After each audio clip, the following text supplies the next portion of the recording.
Oh my gosh, when those bass are in the grass chasing bluegill, you know, largemouth keying on bluegill a lot.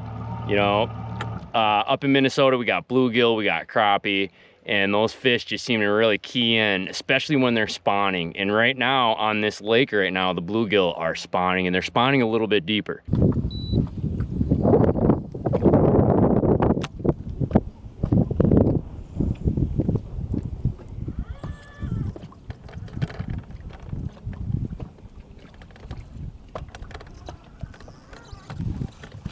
Go.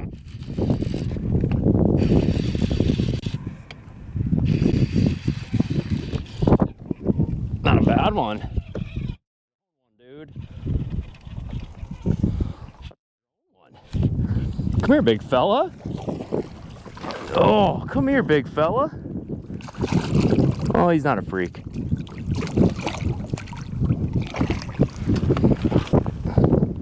Not a bad one for a first flip in there. Oh my gosh. You know, so all in all, what happens is whenever we get around this type of pattern, especially this bluegill pattern, you know, the biggest thing that I find is just understanding the lake, understanding what is in there for bluegills. And in general, typically, the bigger the bluegills, the bigger the bass are gonna be, in general. But sometimes that doesn't hold true. But for the most part, like whenever I see big panfish in an area or like big panfish on a lake survey, I'm gonna like pretty much assume that the bass are gonna be big too, just based on the ecosystem. It takes a really good ecosystem and a well-managed lake to get really big panfish in it typically. And a lot of that has to do with genetics. It has to do with like the resources in the lake and just the whole ecosystem in general. And so whenever I see that on like a lake survey where there's just an abundance of big panfish, I don't even almost care what the bass survey says. I just go for it and get after it. So.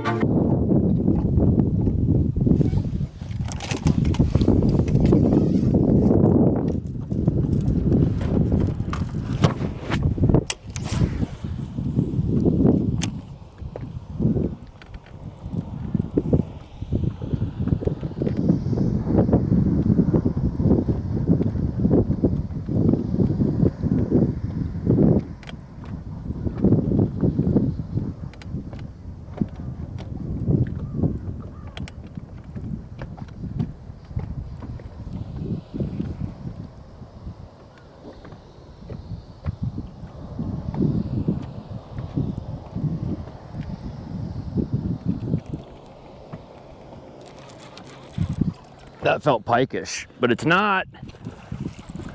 It's a largie. There are so many good baits out there for really good bluegill imitators. Now this guy fell victim to the chatter spank. There are so many bluegill down there, guys. And like one thing that I'm noticing right now down there is that I thought the bluegill busted up initially. You know, I'm just slowly, ever so slowly swimming this thing. We're fishing in about 15, 16 feet of water. Now the biggest thing is I'm not really scared to do that because the bluegill are kind of just scattered all throughout the water column. Some of them are pretty high, some of them are pretty low, so I feel like I can get away with this. You know, some of the best baits for when bass are getting on bluegill, and it really depends on those bluegills' moods. So every now and then, man, what I see is I see these bluegills just kind of sitting there over the tops of the weed edge. And you know, whenever you go through and you like live scope the weed edge and you look, one thing that I've noticed is that, you know, the fish will tell you what they want and they'll tell you what they're doing just based off that scope. And like today was a perfect example. So one thing that I noticed is the bluegill were like really active. You know, they were swimming around, moving all over that weed line. And when you were scanning them, it really looked like they weren't sitting still. You know, a lot of that had to do with the bass that were pestering them. I got on the chatterbait, went up and down this weed line and picked them off like one by one by one. And one of the best baits for hunting fish down that are keyed in on these bluegills is either a chatterbait, buzz bait, or a jig. And you know, it just depends on what those bluegill are doing. being that I seen them, you know, it looked like they were really frantic on live scope. So that's when I picked up the chatterbait and just got to work, and we started catching them. Now, they weren't schooled up, they weren't in a specific area, but it did give me an idea of what I needed to do for the day. And I think I got maybe a dozen bites going up and down that thing. And I wouldn't have never gotten it if I would have just stayed with the flipping pattern. So what started off as a flipping show immediately meant we had to adapt, get on some bluegills, and get around, and just get around fish in general. And that chatterbait is such a good search bait for when you need a bite. You can't find them with a bottom contact bait, and you need to cover water and just find them, period. Just find them. And that's where that chatterbait just comes big time into play. Now, I think personally that the trailer on your chatterbait can make all the difference in the world. You know, and today what we were doing is we actually used the Rascal trailer on this chatterbait, and great bluegill imitator, as you guys can see. You know, we got that Rascal on the Hex Tech lineup, and I just got like a bluegill colored jackhammer on this thing. And I can tell you guys something right now. Great trailer, lots of action, and perfect for when you're around a giant school of bluegill. It's perfect for when you're around them, because when they're chasing, you know, whether it's a square bill, like some type of like DT10 or something like that, realistically what I want, or what I'm looking for in a moving bait, is can I snap it out of the grass effectively without it getting all wrapped up into the grass. The biggest factor today for catching them with this thing had to have been just being able to pop it out of the grass,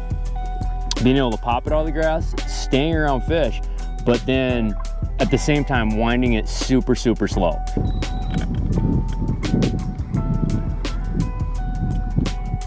Now something just happened and the entire school just basically left. I'm really curious. Off to my right, there's a giant wad of them too as well.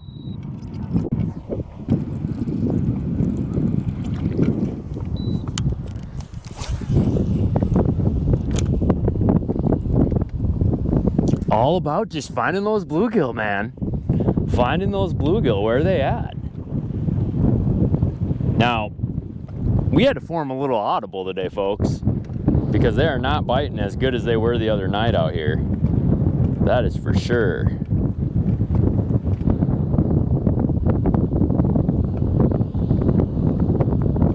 Now, obviously, like a pike or something came through the system and just crashed these things, because they're all gone now. Yeah, I have no clue what's happening.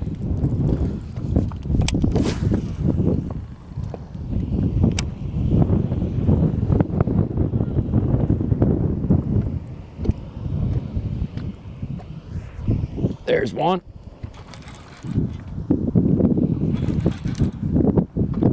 Come on, baby.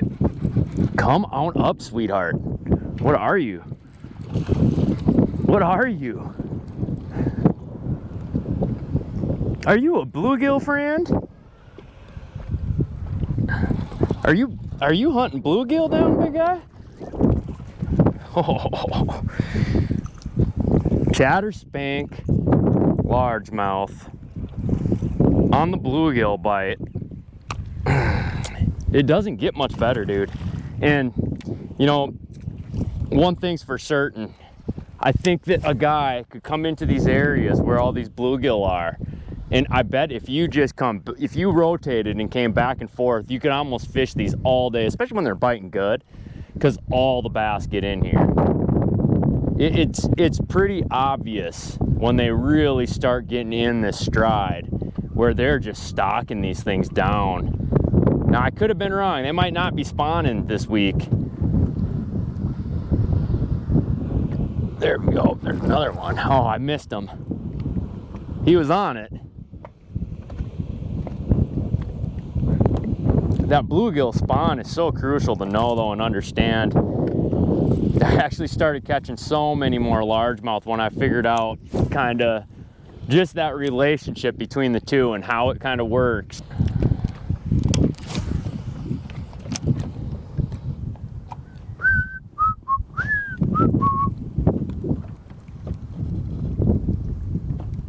Nice little breeze today. I need breeze in my life, like so bad. It's been so ungodly hot. There he is. Grabbed it last minute. Oh gosh, that's a pike.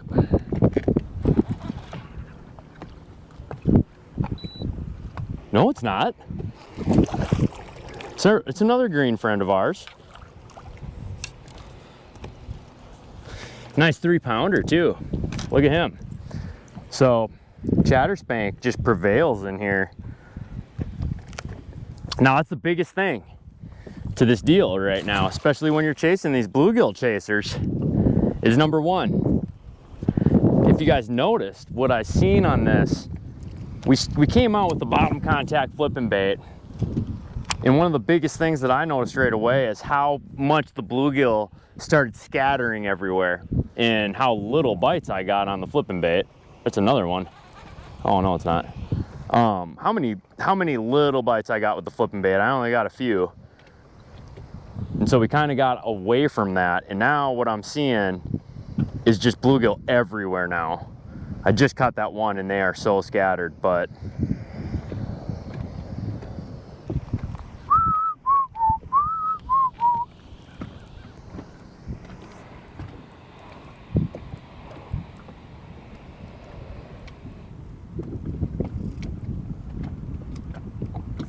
there's another one.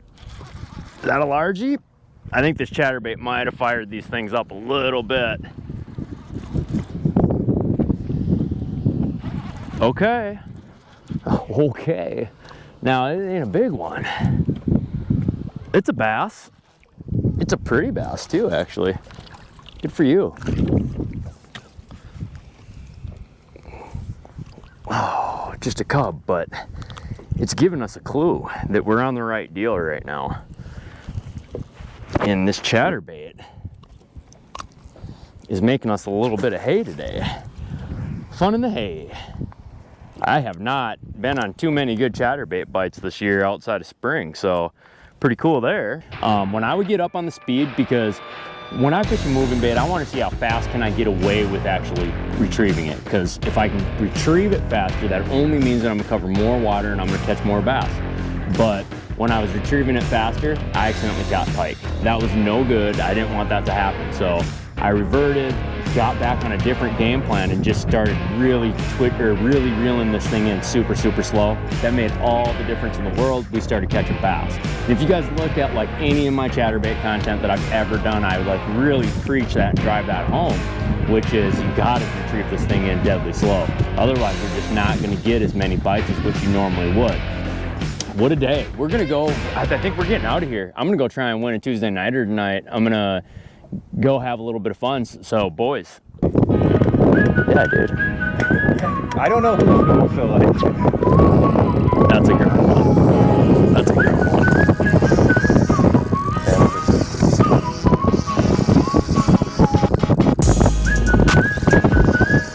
That's more what we're looking for, bud. That's more what we're looking for.